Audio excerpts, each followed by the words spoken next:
자, 오늘은 류마티스 관절염, 루푸스, 강직성 척추염 등 각종 류마티스 질환을 전문 진료하시는 유창길 원장님을 모셨습니다. 함께 인사 나누겠습니다. 안녕하세요. 안녕하세요.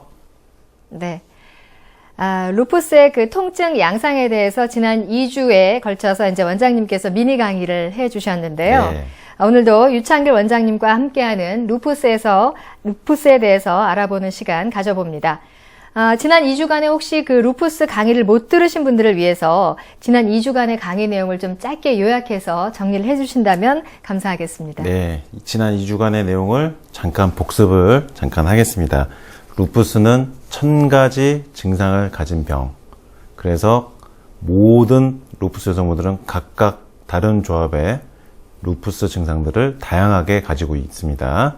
그래서 루푸스 치료가 복잡하고 어렵다고 하는 것이고요. 그래서 루푸스 완치라는 거, 루푸스가 관해 상태에 도달하기 위해서는 그 사람에게만 딱 들어맞는 1:1 적절한 맞춤 치료가 들어갔을 때 루푸스가 잘 나을 수 있다. 그래서 루푸스 치료라는 것은 굉장히 의료진의 입장에서도, 치료를 받는 환자분의 입장에서도 높은 집중력을 가지고 끈기를 가지고 치료에 임해야지 루푸스가 나을 수 있다, 이런 말씀 드렸고요. 네. 루푸스는 통증이 있는 경우도 있고 없는 경우도 있다.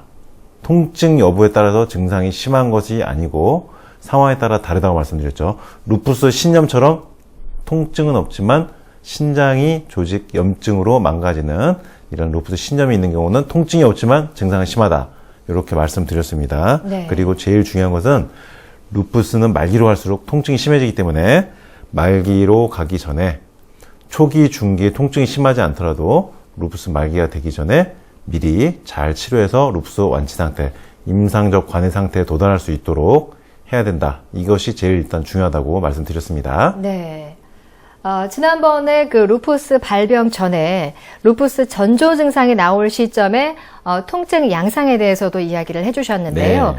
그 루푸스의 레이노드 현상에 대해서 이야기를 해주셨던 기억이 네. 납니다. 그 레이노드 현상 말씀해 주신 거, 네. 손가락 말단, 손의 말초혈관이 위치한 부위에 색깔이 갑자기 변하는 현상이죠. 파랗게 변하는 경우가 제일 많고 보라색으로 변하기도 하고요. 하얗게 변하는 경우도 있습니다. 이렇게 레이노드 현상 나타나신 분들은 관절에 통증이 심하진 않더라도 그게 시간이 지나면서 피부가 경화 상태로 진행되면 손이 딱딱하게 굳으면서 통증이 심해질 수 있다. 그래서 레이노드 현상이 더 심해지기 전에 미리 치료를 잘 해야 된다, 이런 말씀 드렸고, 그 다음에 관절이 아픈 루푸스 여성분들이 굉장히 많다. 특히 발병 전에도 무릎이 갑자기 부어서 아프거나 손가락이 쑤시거나 아침에 관절에 조조강진이 나타나거나 심지어는 1년 동안 관절 통증이 지속되다가 1년이 지난 후에야 루푸스로 확진받은 경우도 있었다고 이제 말씀을 드렸고요. 그 다음에 고관절 괴사가 나타나는 루푸스의 경우가 많다. 네. 고관절 괴사라는 것은 뼈가 연골이 녹는다는 뜻이에요. 괴사된다. 네. 허물어진다는 뜻이에요. 괴자라는 것은 그 파괴하다의 그 괴자입니다.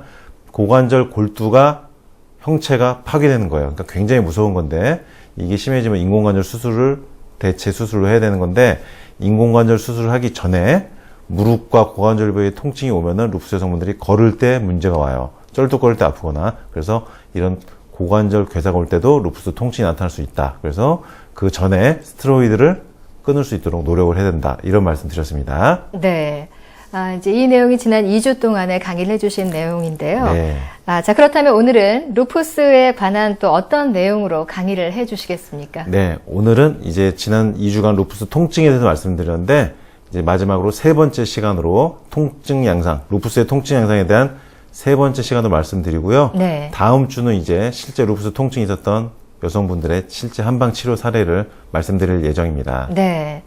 그 루푸스 여성분들이 관절 통증뿐만 아니라 근육 통증도 발생할 수 있는 것인가요? 예, 우리가 이제 근육통이라고 하면은 여기저기 근육 결리고 이제 쑤시는 거, 네. 어깨 아플 때 이제 두들겨 주는 거, 이런 게 이제 근육통이거든요.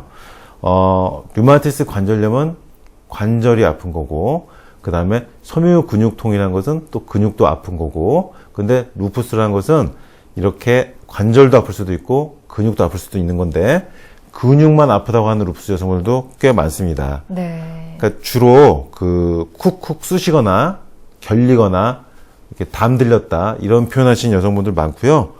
종종 아까 말씀드린 섬유근육통까지 같이 진단을 받는 거예요. 그러니까 루푸스가 있으면서 섬유근육통까지 추가 진단 받는 루푸스 여성분들이 굉장히 종종 볼 수 있다.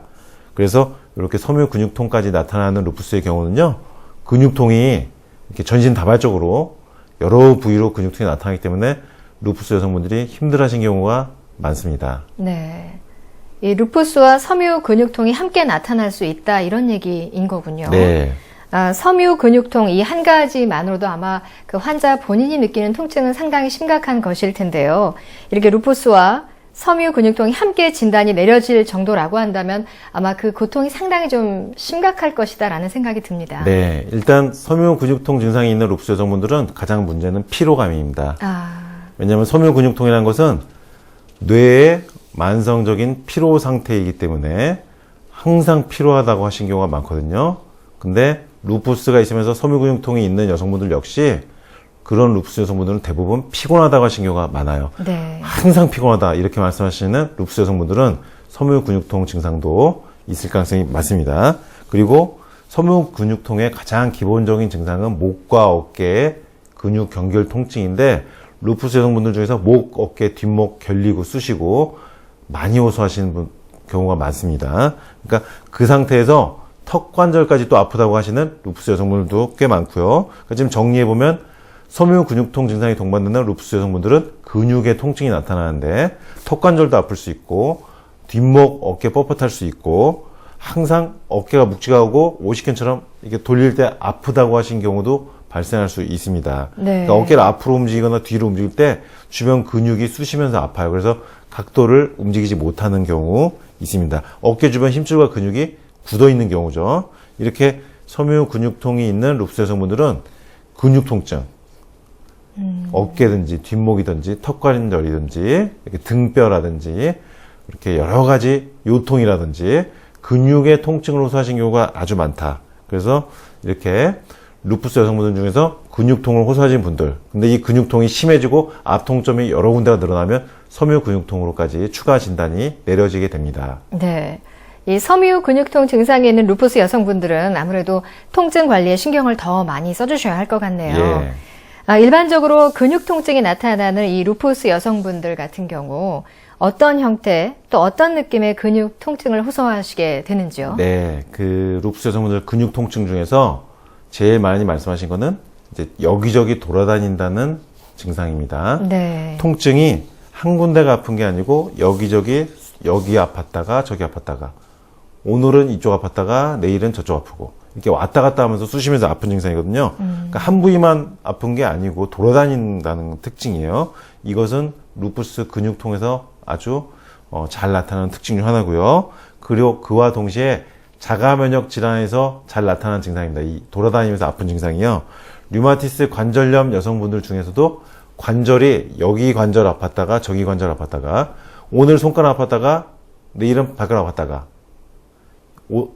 어깨 관절 아팠다가 팔꿈치 아팠다가 이렇게 관절 부위로 돌아다니면서 아프다고 하신 경우가 많은데 류마티스 관절염의 그 유주, 그러니까 돌아다니는 관절 통증처럼 루푸스의 근육통 역시 여기저기 돌아다니면서 아프다고 하신 경우가 많습니다. 네. 여기저기 돌아다니면서 아픈 통증, 그 증상. 루푸스의 이제 관절 통증, 근육 통증에서 나타나는 이 움직임들, 통증 양상을 어떻게 해석을 하면 좋을까요? 예, 이 돌아다닌다. 네. 그래서 유주통이거든요. 세 글자로. 돌아다니는 통증. 그래서 한자로 유주통이라고 하는데 여기저기 돌아다니면서 흘러다니면서 통증이 유발된다는 거예요. 이 통증이 여기저기 돌아다니는 건데 이게 왜 그럴까? 류마티스 질환이라는 거요. 자가면역 질환 그 어원을 보면은요. 그 병명의 어원을 시대를 거슬러 올라가서 보면은 예전에 그 어원 자체가 류마라는 게 흘러다닌다라는 뜻의 어원을 가지고 있어요. 그러니까 류마티스 질환, 류마티스 관절염이나 루푸스나 다 이렇게 돌아다니는 어떤 염증 물질에 의해서 통증이 유발된다는 어원 자체를 가지고 있는 겁니다. 그러니까 원래 이 병 자체가 이런 거예요. 류마티스 관절염도 돌아다니면서 관절이 아픈 거고요. 이 관절, 저 관절. 루푸스 역시 이 근육, 저 근육 아플 수 있는 것입니다. 그러니까 정리하자면 류마티스 질환, 류마티스 관절염이든 루푸스든 이 병명의 시작, 어원 자체가, 시작 자체가, 기원 자체가 돌아다니는 어떤 물질이 원인이 된다는 것입니다. 그러니까 이것은 병 자체의 그런 속성이라고 보시면 되겠습니다. 네. 한의학에서는 이렇게 유주통을 담음에 의한 통증으로 보기도 합니다. 담음. 돌아다니면서 통증이 유발되는 경우를 한의학에서는 담음이라고 그러거든요. 네. 그러니까 이런 담음 물질이 있으면은 몸 안에서 돌아다니는 통증이 나타나는 것으로 한의학에서는 그것으로 보고 치료를 들어갑니다.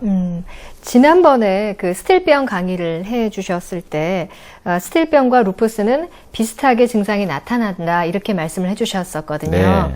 이 스틸병과 비슷하게 증상이 나타나는 루푸스의 경우에서 또 통증 양상은 어떠한지가 궁금합니다. 네. 전에 그 스틸병 강의 때 이제 3가지 증상을 말씀드렸습니다. 고열, 발진, 관절 통증. 네. 그런데 이 고열 발진이 스틸병에서 나타나는 증상이긴 한데 스틸병 역시 자가면역 질환이고 루푸스 역시 자가면역 질환인데요. 스틸병과 루푸스는 바로 이웃 옆집 관계다. 이웃 사촌 관계다. 그리고 또 스틸병은 소아 류마티스 전신형과 또 이웃 사촌이에요. 이렇게 따지면 전신형 소아 류마티스성 관절염 증상하고요. 류마티스 질환 중에서 루푸스, 전신 소아 류마티스와 루푸스도 사촌 관계고, 루푸스와 이 스틸병도 사촌 관계고, 이 3가지가 삼각형으로 이웃 사촌 형태인 겁니다. 한 동네 사는 친한 그렇습니다. 관계의 병들이네요. 예, 이 삼각형으로 모여 있어요. 이웃이. 네. 서로 증상이 비슷하게 나타나는데 병명은 다른 건데 똑같은 자가면역 질환으로서 약간씩의 차이가 있는데 고열, 발진, 관절 통증은 공통적으로 나타나요. 그래서 전신형 소아 류마티스 관절염과 스틸병과 루푸스는 굉장히 감별 진단을 잘해야 되고요. 치료 역시 구분해서 잘해야 되는 겁니다. 이 스틸병 그때 말씀드릴 때 고열, 발진, 관절통. 그럼 루푸스에서도 고열, 발진이 나타나는 형태가 있거든요. 루푸스는 무조건 고열, 발진이 나타나는 게 아니고 루푸스의 한 형태 중에서 스틸병처럼 나타나는 루푸스가 있어요. 그때 관절 통증이 나타난 것입니다. 네. 그러니까 이런 경우는 고열, 발진과 관절 통증이 동시에 나타나는 거죠. 그럼 이런 분들은 어떤 특징이냐, 루푸스 여성분들? 고열이 발생되는 루푸스 여성분들은 피부에 어떤 문제가 있어요. 발진이 있거나 그 발진이 계속 났다가 사라졌다 반복하다 보면 그 발진 부위에 딱지가 생깁니다. 아니면 그 부위에 건선이 생기는 경우도 있고요. 그리고 그 딱지가 딱딱하게 굳어지면서 경화되는 경우도 있어요. 그러니까 루푸스 여성분들은 피부를 보면은요, 아주 다양한 어떤 병변의 형태를 볼 수가 있거든요. 사람마다 근데 그게 다 다르다는 거예요. 그래서 1000가지 얼굴을 가진 병이라는 건데, 이게 루푸스의 형태 중에서 고열 발진이 나타나는 형태는 관절 통증이 나타난다.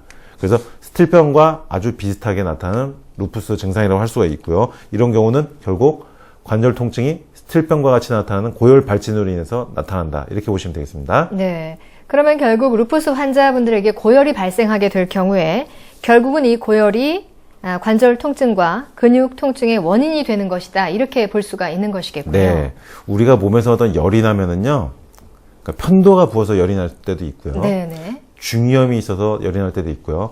어쨌든 몸에 어떤 염증이 있을 때 우리 몸의 면역 반응으로 인해서 고열이 나는 것입니다. 네. 그러니까 체온 상승이라는 것은 어떤 염증 반응이 일어나는 거예요. 감기라는 것이 많이 들어왔다. 몸살 감기, 바이러스가 들어왔다. 열이 났는데 역시 면역 반응에 의해서 고열이 나고 동시에 몸살 감기 우리가 걸려보면 아주 추우면서 여기저기 쑤시면서 아프거든요. 네. 고열이 나는데도 추운 거예요. 그러면서 아픈 것처럼 이렇게 루푸스에서도 고열이 나타나면은 우리 몸의 조직에 어떤 화학적 변화가 일어나면서 근육통, 관절 통증이 일어나는 것입니다. 그래서 루푸스 여성분들 중에서 고열이 잘 나타나는 형태의 루푸스는 이 근육통, 관절통의 능침을 아주 잘 아십니다. 특히 38.5도 이상 잘 오르시는 분들은요, 수시로 근육통을 달고 사신 경우가 많고요.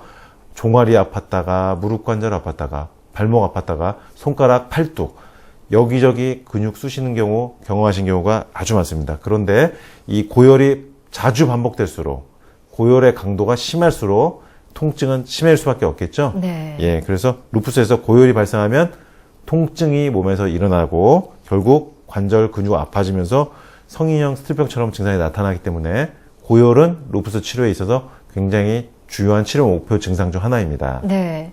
아무래도 열이 발생하게 되면 긴장을 하게 될 거고 또 열이 발생하는 것으로 인해서 많이 아픔을 호소할 것 같습니다. 이 환자분들의 경우는 그래서 루푸스 환자분들의 경우에는 입원 치료를 하게 되는 경우가 많이 있다고 들었거든요. 네.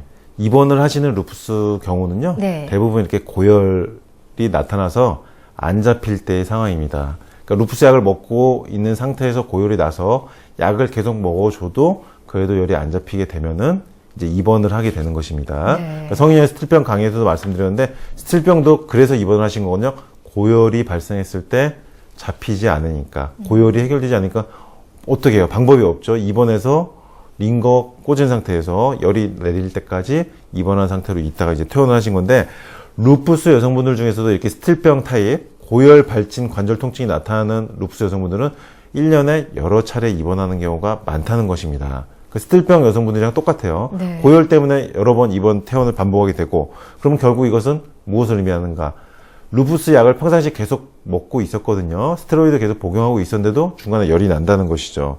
그러니까 이것은 고열이 발생하는 루푸스 여성분들은 입원을 할 수밖에 없는 상황이 발생할 수밖에 없는 필연적 경과가 있는 것이죠. 네, 그렇군요. 근데 이제 이렇게 루푸스 약을 복용하던 와중에 또 이제 고열이 발생하는 상황이 있을 거란 말이죠. 네. 어떻게 하면 이 고열이 발생하는 것을 조금 미연에 방지할 수 있을까요? 네, 그 루푸스 여성분들 중에서 발병 후에 진단받고 약 처방받고 한 2, 3년, 길게는 한 7, 8년까지는 고열이 나지 않고 잘 유지되는 경우가 이제 대부분이죠. 그런데 어느 시점부터는 고열이 발생하고 입원해야 되는 상황이 발생한다는 것입니다. 그럼 왜 이런 현상이 나타나는 것인가? 그것을 정리를 해야 되는데 어느 시점부터는 루푸스를 치료하고 조절해주는 면역 억제제, 스테로이드제가 잘 작동하지 않기 때문이다. 그러니까 류마티스 관절염에서 말씀드렸죠. 어느 시점부터 갑자기 관절이 아파지고 염증 수치가 오른다. 왜? 스테로이드와 면역 억제제를 복용하다가 작동하지 않는 시점이 되면은 약을 먹고 있음에도 불구하고 아파지는 것이고요. 루푸스의 경우는 고열 발진이 나타나면서 입원할 수밖에 없는 상황이 발생된다. 스테로이드와 면역 억제제를 꾸준히 먹었음에도 불구하고 네. 이것은 결국 그 발병 초반부터 이 스테로이드와 면역 억제제가 작동할 때까지는 그 시간까지는 약이 잘 작용을 했는 것이고요. 그 시점 이후부터는 갑자기 약이 듣지 않으면서 면역 활성화가 된 거예요. 루푸스가 활성화되면서 고열이 잡히지 않았다. 그래서 약을 먹는 상황에서도 고열이 발생하면서 잡히지 않았던 것이고 그래서 입원을 할 수밖에 없었다는 것입니다. 그러니까 정리하면 루푸스로 진단받고 약을 처방받아서 복용하면서 어느 시점까지는 괜찮다. 네. 그러나 어느 시점이 지나면은 스테로이드 면역 억제제가 듣지 않는 시점부터는 고열이 발생한 것을 막기 힘든 경우가 발생하는 것입니다. 그러니까 이렇게 되면은 결국은 면역 억제제나 스테로이드 복용량을 늘리게 되고요. 그럼 늘리면 또 좀 괜찮아요. 그럼 또 그렇게 지내다가 늘린 양으로 복용하다가 어느 시점 되면 또 그게 안 들어요. 그러면 또 입원하고 그럼 또 약을 늘리고 이게 반복이 된다는 거예요. 네. 그러다 보면 루푸스의 말기로 이제 접어들게 되는 것입니다. 그래서 제가 누누이 이제 말씀드렸던 것이 루푸스의 말기 상태로 접어들면 안 된다. 그러니까 위기가 오면은 늦었다. 굉장히 힘들어진다. 위기가 오면. 그러니까 루푸스 관리라는 것은 절대 위기가 오지 않게 미연에 방지해야 되기 때문에 초기, 중기에 치료를 해야 된다고 말씀을 드린 것입니다. 네. 이게 루푸스 이 말기로 가면은요, 심장이나 폐에 물이 차면서 통증이 나타나거나 이 흉통이 와요. 가슴이 통증. 그리고 숨을 쉴 수가 없을 정도로 숨이 차고요. 그 다음에 폐렴 같은 것이 오면은 열이 굉장히 올라서 잡히질 않고 극심한 통증, 전신의 통증, 호흡 곤란까지 나타나기 때문에 상당히 힘든 상황에 접어듭니다. 그래서 너무나 힘들기 때문에 제가 그동안 환자분들, 루푸스 말기에 접어드신 분들, 그 상태에서 오신 분들을 여러 번 뵀는데 제가 손을 쓸 수가 없는 상태에서 오신 경우가 많다는 거예요. 그 스테로이드제를 너무 많이 복용했는데 그게 다시 또 강도를 더 세게 하면서 시간은 더 많이 가고 네. 몸은 더 축나고 예. 이렇게 돼서 결국은 이제 원장님을 찾아와서 네. 완치되신 분들의 경우도 있잖아요. 예. 그래서 이제 그렇게 네. 말기까지 진행돼서 오시면은 굉장히 힘든 상황에서 이제 치료를 들어가야 된다는 거죠. 네네. 그래서 항상 초기, 중기에 나을 수 있도록 제일 중요한, 오늘 제가 여러 가지, 3주 동안 여러 가지 말씀을 드렸습니다만 핵심은 이겁니다. 초기, 중기에 해결해야 된다. 어떻게든. 말기로 가면 굉장히 상황이 어렵다. 위기가 오기 때문에 위기 자체가 오지 않도록 하는 게 가장 중요한 루푸스의 관리입니다. 그래서 루푸스는 반드시 초기 중기에 나을 수 있도록 정말로 최선의 노력을 다해 주시길 당부 말씀을 드리면서 이제 3주간 오늘 이제 말씀을 네. 마무리하겠습니다. 네. 자, 이렇게 루푸스에서 나타나는 통증 양상에 대해서 오늘 이 시간까지 모두 3주 연속으로 강의를 해주셨는데, 다음 주에는 루푸스로 나타난 관절 통증, 또 근육 통증의 한방 치료 사례에 대해서 미니 강의가 이어지겠습니다. 오늘 방송이 루푸스로 고통받는 많은 분들에게 역시 많은 도움이 됐기를 바랍니다. 다음 주 이 시간에도 많은 시청과 청취 부탁드리면서요. 원장님 오늘 미니 강의 잘 들었습니다. 고맙습니다. 감사합니다.